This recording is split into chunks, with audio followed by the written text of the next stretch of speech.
Puis, 2 jours plus tard, un autre membre de la famille Careaga fut retrouvé brûlé et abattu, laissé dans son camion, au fin fond des bois. Ce n'était pas un hasard. Quelqu'un voulait que cette famille disparaisse. Mais qui et que cherchait-il à cacher? La famille Careaga semblait être une famille unie comme tant d'autres. Un foyer recomposé, bâtissant une vie ensemble dans le comté de Kitsap, dans l'État de Washington.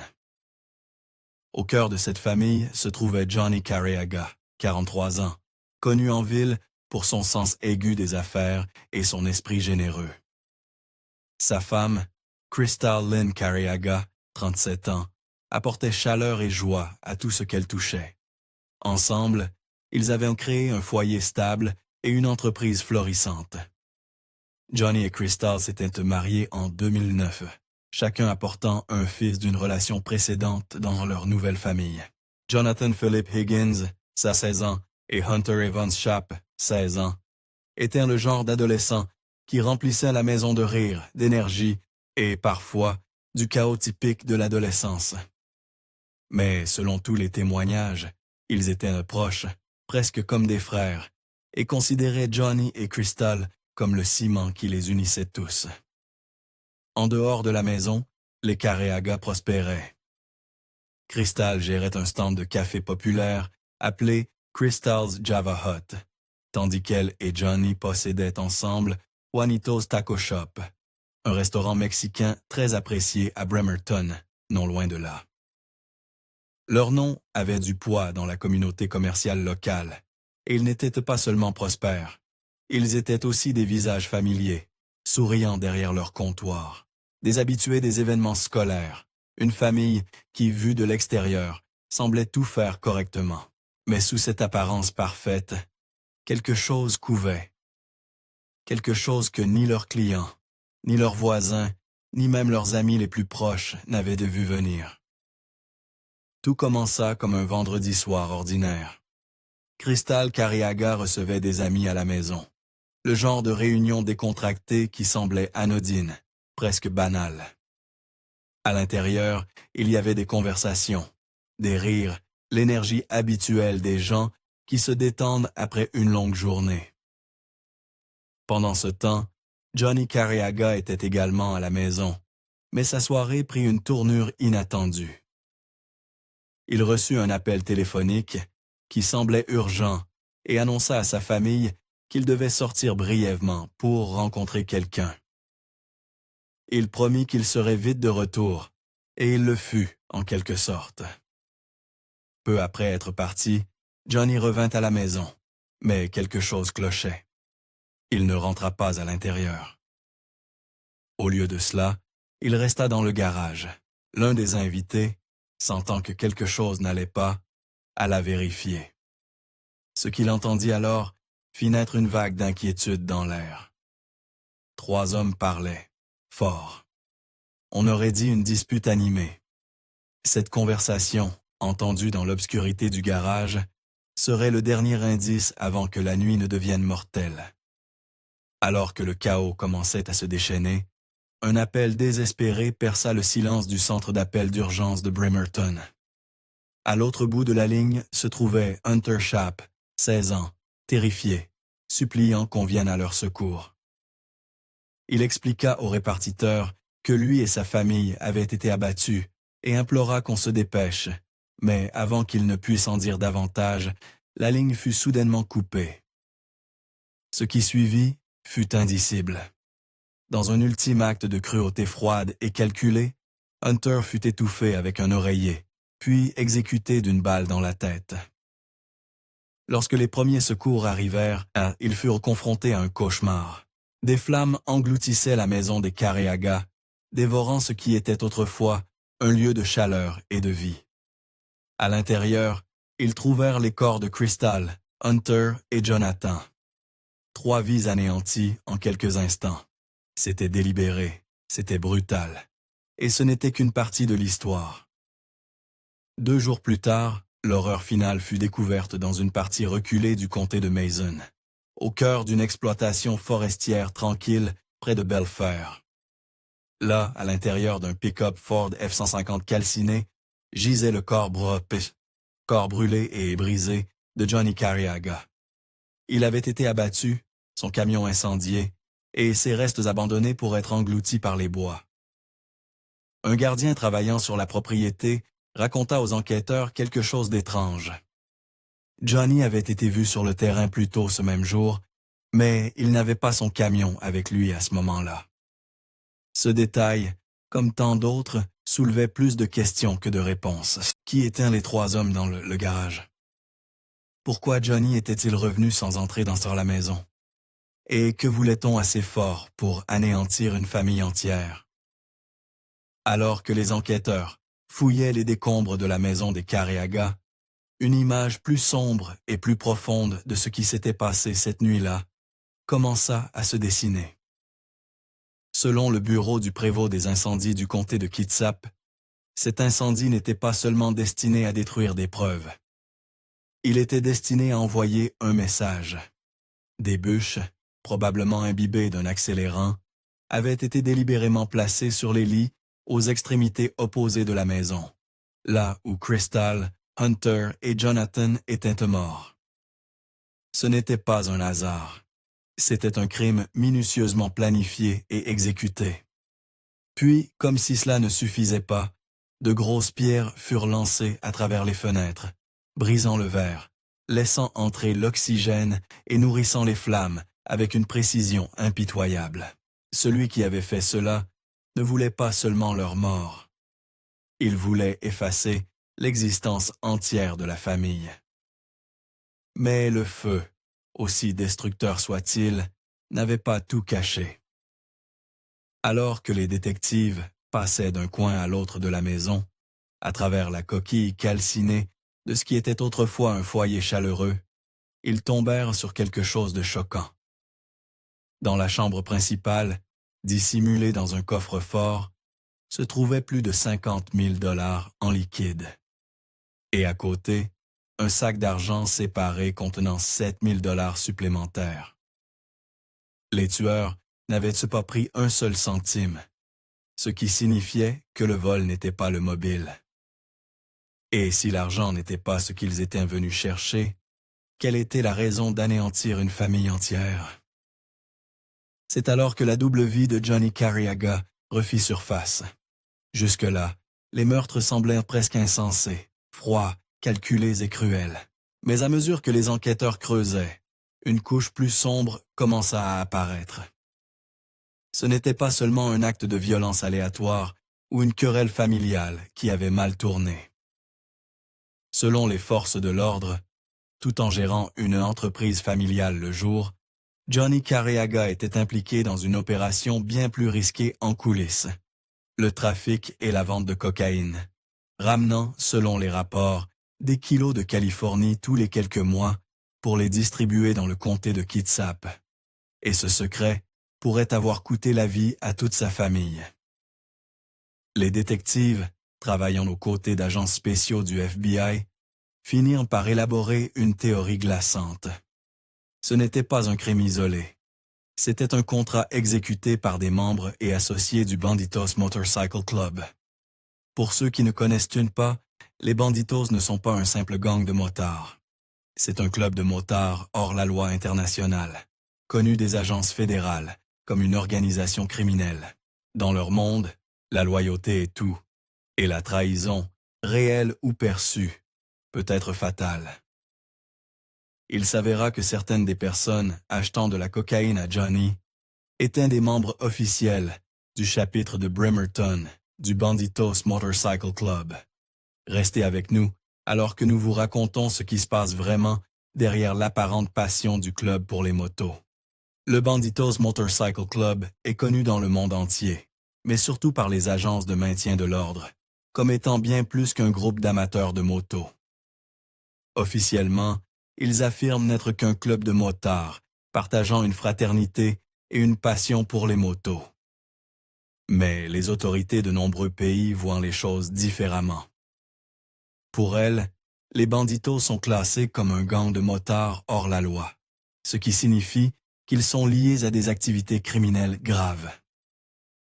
Bien que les banditos eux-mêmes nient être une organisation criminelle, la réalité raconte une autre histoire. Des membres du club ont été condamnés pour une vaste gamme de crimes, incluant le vol, l'extorsion, l'obtention d'argent ou de faveurs par la menace, les réseaux de prostitution, le trafic de drogue et même le meurtre.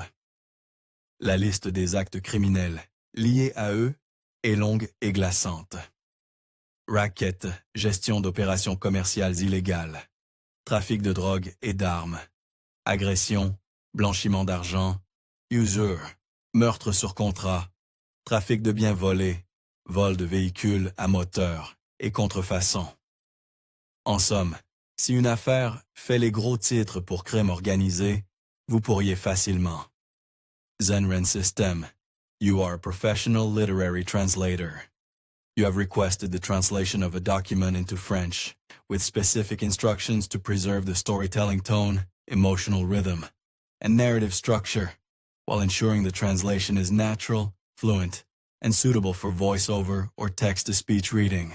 Below is the continuation of the translated text, completing the document without any omissions or truncations, as requested. Soupçonnez l'implication de ce gang. Et vous auriez probablement raison la plupart du temps.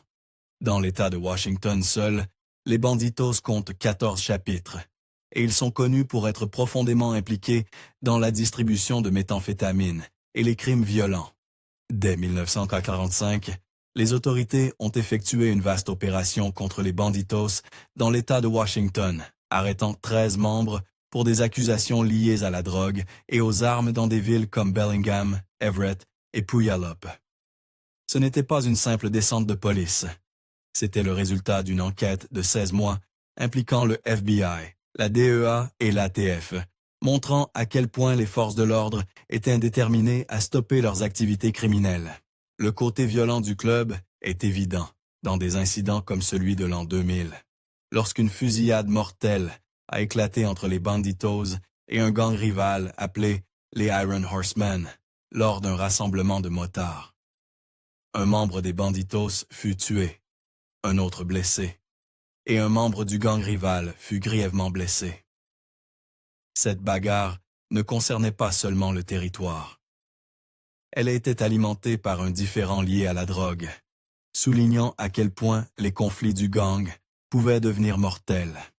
En 2005, les activités criminelles des banditos furent scrutées de plus près, lorsque 32 membres et associés de Washington et du Montana furent inculpés de graves accusations, comme complot en vue de commettre un meurtre, subornation de témoins, crimes violents liés au crime organisé, délits liés à la drogue et violation d'armes. Lors des raids qui suivirent, les forces de l'ordre saisirent des drogues, des armes, des motos volées et une énorme somme d'argent. De nombreux membres plaidèrent coupables, y compris des leaders de haut rang comme le président international et les présidents de chapitre. Malgré les condamnations, certaines peines furent étonnamment légères, et certains membres furent même autorisés à continuer à fréquenter le club, sous une stricte supervision judiciaire. Plus récemment, l'ombre des banditos plane sur l'un des cas les plus choquants de Washington, à savoir le quadruple meurtre de la famille Careaga. Alors que nous discutons de cette affaire, il est important de noter que, bien que les banditos parlent de moto et de fraternité, les agences de maintien de l'ordre les considèrent comme un réseau criminel dangereux, profondément impliqué dans la drogue, la violence et le meurtre. Leur histoire est celle du pouvoir, du crime et des conséquences mortelles lorsque la culture hors la loi franchit la ligne. Revenons maintenant à l'association de Johnny avec le club. L'un des proches amis de Johnny, quelqu'un en qui il avait confiance, aidait à vendre la cocaïne pour son compte. Ce même ami commença à faire des affaires avec un homme nommé Robert Bobby Watson III, un membre de haut rang des banditos. On ignore si Watson achetait pour lui-même ou revendait le produit pour faire du profit, mais lorsque cet ami se retira et coupa les ponts, cela força Johnny et Watson à communiquer directement, et c'est là que les choses prirent un tournant. Après la rupture, Johnny fit l'un de ses voyages habituels en Californie, mais cette fois, Bobby Watson le suivit. Les deux hommes auraient eu une dispute houleuse. Des mots furent échangés, les esprits s'échauffèrent, et des limites furent probablement franchies. Quoi qu'il se soit dit, quoi qu'il soit arrivé lors de cette confrontation, cela alluma la mèche, et quelques semaines plus tard, toute la famille de Johnny serait morte. Mais la vraie question est la suivante. Johnny était-il la seule cible? Ou cet assassinat a-t-il été commis pour faire passer un message aux autres également? Si Johnny Cariaga avait un pistolet sur le dos, l'homme qui aurait appuyé sur la gâchette était Robert James Watson, un nom murmuré avec crainte, même dans les cercles habitués à la violence. Connu sous le nom de Bobby dans son cercle proche, Watson n'était pas juste un motard rebelle avec un caractère explosif. Il était le vice-président du chapitre de Bellingham du Banditos Motorcycle Club et, selon les forces de l'ordre, le cerveau présumé derrière le massacre de la famille Cariaga. Mais ce qui rendait les choses encore plus glaçantes était la manière dont Bobby se comportait après les meurtres. Lorsque des membres des Banditos lui demandaient s'il était impliqué, Bobby donnait des réponses ambiguës, esquivant, déviant et offrant des versions contradictoires de la vérité. C'était comme s'il ne parvenait pas à maintenir une histoire cohérente, ou qu'il s'en moquait. Malgré son haut rang, tout le monde dans les Banditos ne soutenait pas ce qui s'était passé. Le président du chapitre condamna ouvertement les meurtres, en particulier les morts brutales de femmes et d'enfants. Il coopéra même avec l'enquête, traçant une ligne entre la loyauté envers le club et la pure sauvagerie. Dans le monde des motards, les codes de conduite sont flous, mais tuer Samet ainsi de une famille entière franchissait toutes les limites, même parmi les criminels. Et puis, il y avait Johnny James Watson, le jeune frère de Bobby, résident de Bremerton. Johnny Watson n'était pas affilié aux Banditos, et d'après les registres, il n'avait aucun lien direct avec les activités criminelles du club. Mais les liens du sang sont profonds, et être le frère de Bobby Watson le plaçait automatiquement sous suspicion. Que savait-il? Qu'avait-il entendu? Et surtout, quel rôle, s'il y en avait un, avait-il joué? Mais le tournant le plus tragique de tous concerne Danny J. Kelly Jr. Kelly n'était pas un membre à part entière des Banditos, mais il était proche, trop proche. En tant que prospect en devenir, il cherchait à gagner son écusson et son entrée dans le cercle fermé sous l'égide de Bobby Watson. Kelly était souvent vu portant des vêtements de soutien aux Banditos et ne cachait pas ses ambitions. Mais ce qui rendait son implication si bouleversante, c'est que des années plus tôt, Danny Kelly avait été l'un des amis les plus proches de Johnny Cariaga. Si proche, en fait, que Johnny l'avait choisi pour être son témoin à son mariage. C'était un lien qui aurait dû durer toute une vie. Mais quelque chose tourna mal. Leur amitié se brisa après que Johnny eut accusé Danny de lui avoir volé. Une accusation qui sembla rompre toute confiance entre eux. Que s'était-il passé entre l'amitié et la trahison? Qu'est-ce que c'est ce qui avait transformé un témoin de mariage en un tueur présumé? Et plus important encore, combien de ces relations pourrissaient de l'intérieur, bien avant que les balles et le feu ne détruisent que la maison des Cariaga? Ce n'était pas seulement une histoire de crime. C'était une histoire de liens bâtis sur des mensonges, de fraternité empoisonnée par l'avidité et de loyauté enveloppée de balles. Après des années de poursuites acharnées, les pièces du puzzle de la famille Cariaga finirent par s'assembler, incitant les forces de l'ordre à former une unité spéciale, uniquement dédiée à démêler la vérité derrière ce quadruple homicide brutal. Ce n'était pas juste un dossier classé sans suite. Cela devint une mission à haut risque, alimentée par l'urgence de tenir les responsables pour compte pour la dévastation qu'ils avaient laissée derrière eux. Le filet se resserra, et un par un, les 3 hommes, soupçonnés d'avoir orchestré et exécuté l'attaque, Danny Kelly Jr., Robert Bobby Watson III et Johnny Watson, furent enfin arrêtés. Leurs noms, autrefois des rumeurs chuchotées dans des coins sombres, résonnaient désormais dans les couloirs de la prison du comté de Kitsap. Mais même sous les verrous, ils tinrent bon, plaidant non coupables face à une liste impressionnante d'accusations criminelles, incluant meurtre aggravé, incendie criminel et cambriolage. Le poids de 16 chefs d'accusation pesait sur chacun d'eux comme une épée suspendue à un fil. Un juge, reconnaissant la gravité de leurs crimes présumés et le danger qu'ils représentaient, ordonna qu'aucun des 3 ne soit libéré sous caution. Ils furent privés du droit de posséder des armes à feu, de l'alcool ou des drogues, sauf en cas de nécessité médicale, et dans le but d'éviter toute collusion, le tribunal interdit tout contact entre les hommes. Il était clair que le système était déterminé à les garder séparés, isolés et sous surveillance stricte, jusqu'à ce que la justice puisse suivre son cours. Puis vint le verdict, qui ferma enfin le chapitre le plus sombre de l'histoire récente du comté de Kitsap. En avril 2024, après des mois de procès intensifs, le tribunal déclara Kelly, Bobby Watson et Johnny Watson coupables de 30 chefs d'accusation, allant du meurtre au premier degré, avec préméditation à l'incendie criminel et autres accusations graves. La nature glaçante des crimes, les meurtres de sang-froid et la destruction délibérée de la maison familiale ne laissèrent aucune place à la clémence. Le 7 mai 2024, la sentence fut prononcée. La prison à vie sans possibilité de libération conditionnelle. Aucun espoir de liberté. Aucune seconde chance. Les tueurs des Kareaga passeraient le reste de leur vie derrière les barreaux, tenus responsables d'avoir brisé une famille et déchiré une communauté.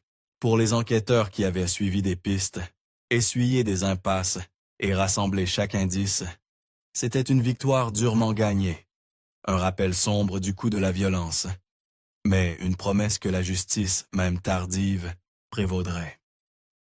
Alors que la salle d'audience se préparait pour la sentence, l'atmosphère était lourde de chagrin et d'émotion.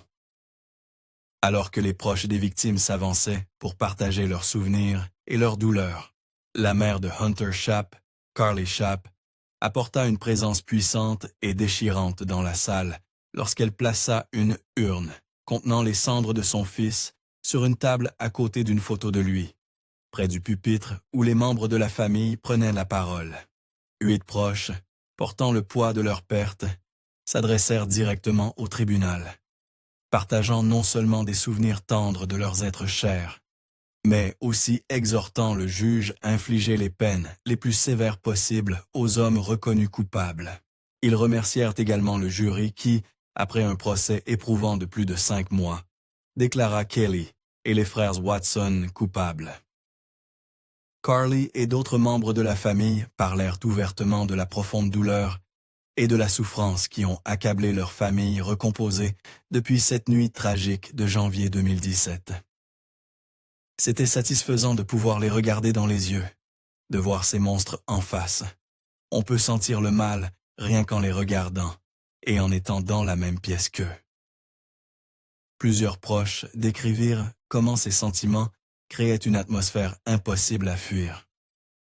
Pour aggraver les choses, en 2018, ils subirent un autre coup lorsqu'un jeune membre de la famille, Joseph Kareaga, mourut dans un accident de voiture près de Huntsville. Cette perte supplémentaire ne fit qu'approfondir le chagrin et la douleur qui pesaient déjà lourdement sur leur cœur. L'histoire tragique de la famille Kareaga est un rappel obsédant de la manière dont une douleur profonde peut se répercuter bien au-delà de la perte immédiate, touchant la vie des proches et des communautés entières. Ce qui avait commencé comme une vie paisible s'est terminé dans une violence inimaginable, alimentée par un monde souterrain sombre que la plupart préféreraient ne pas voir. Même si la justice a été rendue avec des peines à perpétuité, les ombres laissées derrière persiste. Et alors que la poussière retombe, on se demande combien d'autres vies sont discrètement prises dans le feu croisé des secrets et de la violence. Nous ne comprendrons jamais pleinement. Partagez vos pensées dans les commentaires ci-dessous. Si vous êtes arrivé jusqu'ici, jetez un œil à la vidéo suivante. Je pense que vous l'apprécierez. Merci encore d'avoir regardé.